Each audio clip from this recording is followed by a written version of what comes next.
3 days later, Daylight rode to Berkeley in his red car. It was for the last time, for on the morrow the big machine passed into another's possession. It had been a strenuous 3 days, for his smash had been the biggest the panic had precipitated in California. The papers had been filled with it, and a great cry of indignation had gone up from the very men who later found that Daylight had fully protected their interests. It was these facts coming slowly to light that gave rise to the widely repeated charge that Daylight had gone insane. It was the unanimous conviction among business men that no sane man could possibly behave in such fashion. On the other hand, neither his prolonged, steady drinking nor his affair with Dede became public, so the only conclusion attainable was that the wild financier from Alaska had gone lunatic. And Daylight had grinned and confirmed the suspicion by refusing to see the reporters. He halted the automobile before Dede's door and met her with his same rushing tactics, enclosing her in his arms before a word could be uttered. Not until afterward, when she had recovered herself from him and got him seated, did he begin to speak. "I've done it," he announced. "You've seen the newspapers, of course. I'm plumb cleaned out, and I've just called around to find out what day you feel like starting for Glen Ellen. It'll have to be soon, for it's real expensive living in Oakland these days. My board at the hotel is only paid to the end of the week, and I can't afford to stay after that. And beginning with tomorrow, I've got to use the street cars, and they sure eat up the nickels." He paused and waited and looked at her. Indecision and trouble showed on her face. Then the smile he knew so well began to grow on her lips and in her eyes, until she threw back her head and laughed in the old, forthright, boyish way. "When are those men coming to pack for me?" she asked. And again she laughed and simulated a vain attempt to escape his bear-like arms. "Dear Elam," she whispered, "dear Elam." And of herself, for the first time, she kissed him. She ran her hand caressingly through his hair. "Your eyes are all gold right now," he said.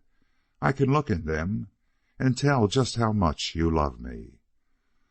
"They have been all gold for you, Elam, for a long time. I think on our little ranch they will always be all gold. Your hair has gold in it, too, a sort of fiery gold." He turned her face suddenly and held it between his hands and looked long into her eyes. "And your eyes were full of gold only the other day, when you said you wouldn't marry me." She nodded and laughed. "You would have your will," she confessed, "but I couldn't be a party to such madness. All that money was yours, not mine. But I was loving you all the time, Elam, for the great big boy you are, breaking the 30 million toy with which you had grown tired of playing. And when I said no, I knew all the time it was yes. And I'm sure that my eyes were golden all the time. I had only one fear, and that was that you would fail to lose everything. Because, dear, I knew I should marry you anyway, and I did so want just you and the ranch and Bob and Wolf and those horsehair bridles. Shall I tell you a secret? As soon as you left, I telephoned the man to whom I sold Mab." She hid her face against his breast for an instant, and then looked at him again, gladly radiant. "You see, Elam, in spite of what my lips said, my mind was made up then. I simply had to marry you. But I was praying you would succeed in losing everything, and so I tried to find what had become of Mab. But the man had sold her and did not know what had become of her. You see, I wanted to ride with you over the Glen Ellen hills, on Mab and you on Bob, just as I had ridden with you through the Piedmont hills." The disclosure of Mab's whereabouts trembled on Daylight's lips, but he forbore. "I'll promise you a mare that you'll like just as much as Mab," he said. But Dede shook her head, and on that one point refused to be comforted. "Now I've got an idea," Daylight said, hastening to get the conversation on less perilous ground.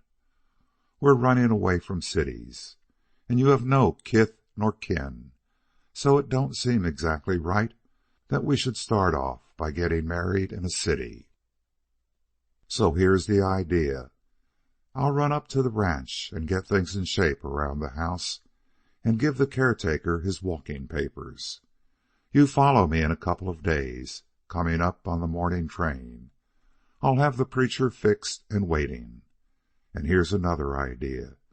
You bring your riding togs in a suitcase, and as soon as the ceremony's over, you can go to the hotel and change. Then out you come, and you'll find me waiting with a couple of horses, and we'll ride over the landscape so you can see the prettiest parts of the ranch the first thing. And she's sure pretty, that ranch. And now that it's settled, I'll be waiting for you at the morning train day after tomorrow." Dede blushed as she spoke. "You're such a hurricane." "Well, ma'am," he drawled, "I sure hate to burn Daylight, and you and I have burned a heap of daylight. We've been scandalously extravagant. We might have been married years ago." 2 days later, Daylight stood waiting outside the little Glen Ellen Hotel. The ceremony was over, and he had left Dede to go inside and change into her riding habit while he brought the horses. He held them now, Bob and Mab, and in the shadow of the watering trough Wolf lay and looked on. Already 2 days of ardent California sun had touched with new fires the ancient bronze in Daylight's face. But warmer still was the glow that came into his cheeks and burned in his eyes as he saw Dede coming out of the door, riding whip in hand, clad in the familiar corduroy skirt and leggings of the old Piedmont days. There was warmth and glow in her own face as she answered his gaze and glanced on past him to the horses. Then she saw Mab, but her gaze leaped back to the man. "Oh, Elam," she breathed. It was almost a prayer, but a prayer that included 1,000 meanings. Daylight strove to feign sheepishness, but his heart was singing too wild a song for mere playfulness. All things had been in the naming of his name. Reproach refined away by gratitude, and all compounded of joy and love. She stepped forward and caressed the mare, and again turned and looked at the man and breathed, "Oh, Elam." And all that was in her voice was in her eyes, and in them Daylight glimpsed a profundity deeper and wider than any speech or thought. The whole vast inarticulate mystery and wonder of sex and love. Again he strove for playfulness of speech, but it was too great a moment for even love fractiousness to enter in. Neither spoke. She gathered the reins, and bending, Daylight received her foot in his hand. She sprang as he lifted and gained the saddle. The next moment he was mounted and beside her, and with Wolf sliding along ahead in his typical wolf trot, they went up the hill that led out of town, 2 lovers on 2 chestnut sorrel steeds, riding out and away to honeymoon through the warm summer day. Daylight felt himself drunken as with wine. He was at the topmost pinnacle of life. Higher than this no man could climb, nor had ever climbed.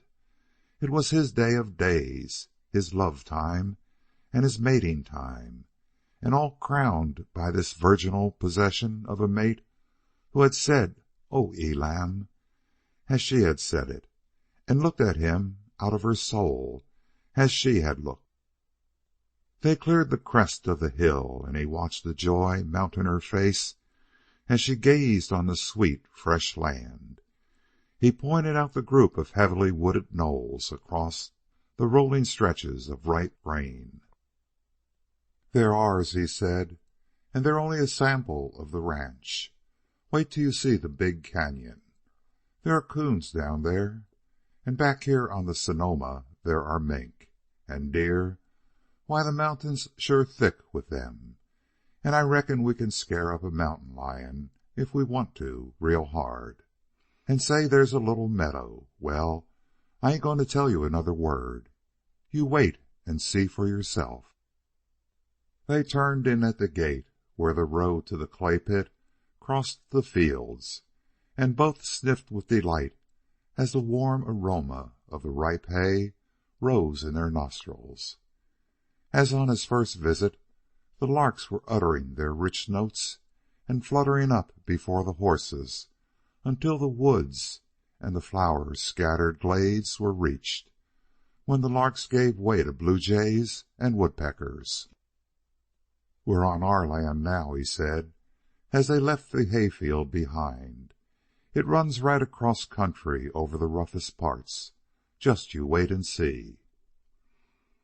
As on the first day, he turned aside from the clay pit and worked through the woods to the left, passing the first spring and jumping the horses over the ruined remnants of the stake and rider fence.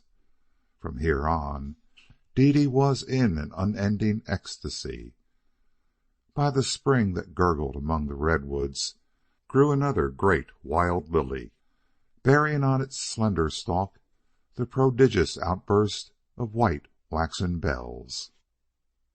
This time he did not dismount, but led the way to the deep cañon where the stream had cut a passage among the knolls. He had been at work here, and a steep and slippery horse trail now crossed the creek. So they rode up beyond, through the somber redwood twilight, and, farther on, through a tangled wood of oak and madrono. They came to a small clearing of several acres, where the grain stood waist high. "Ours," Daylight said. She bent in her saddle, plucked at a stalk of the ripe grain, and nibbled it between her teeth. "Sweet mountain hay," she cried, "the kind Mab likes." And throughout the ride she continued to utter cries and ejaculations of surprise and delight.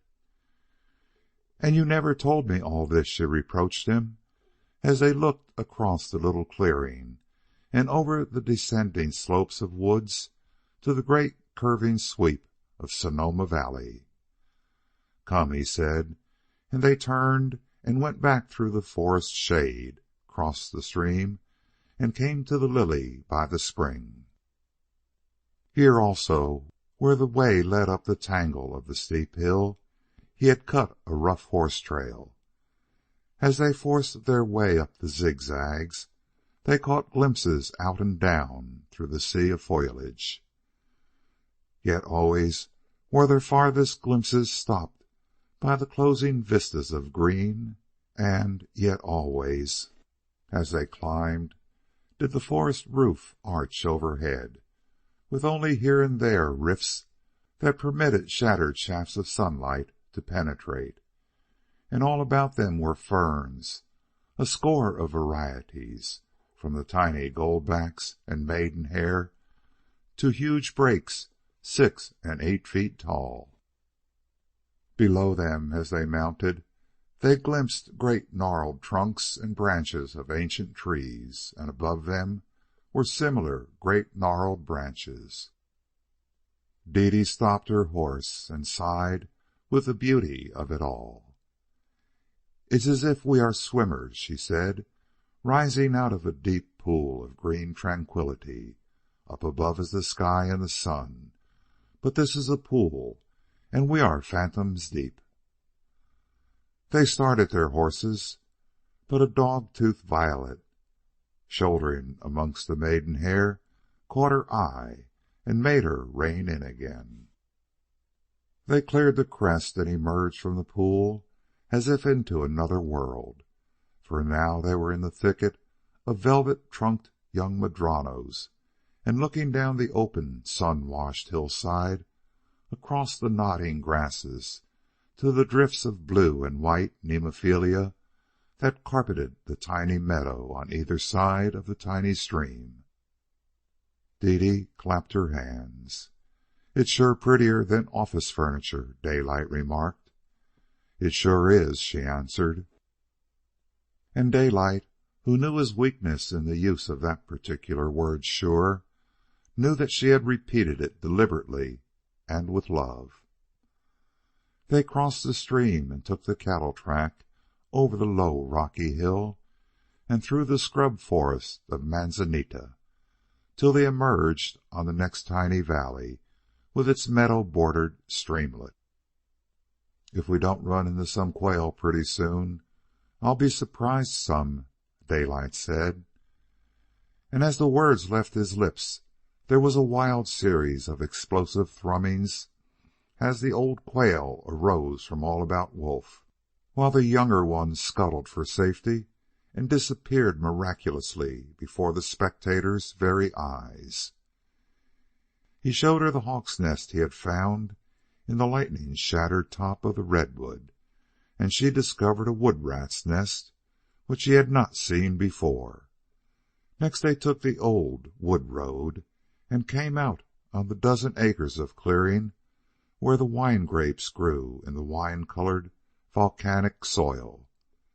Then they followed the cow path through more woods and thickets and scattered glades, and dropped down the hillside to where the farmhouse, poised on the lip of the big cañon, came into view only when they were right upon it.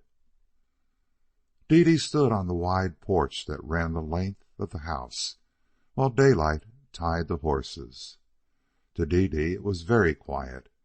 It was the dry, warm, breathless calm of California midday. All the world seemed dozing. From somewhere pigeons were cooing lazily. With a deep sigh of satisfaction, Wolf, who had drunk his fill at all the streams along the way, dropped down in the cool shadow of the porch. She heard the footsteps of Daylight returning and caught her breath with a quick intake. He took her hand in his, and as he turned the doorknob, felt her hesitate. Then he put his arm around her. The door swung open, and together they passed in. End of Part 2, Chapter 24.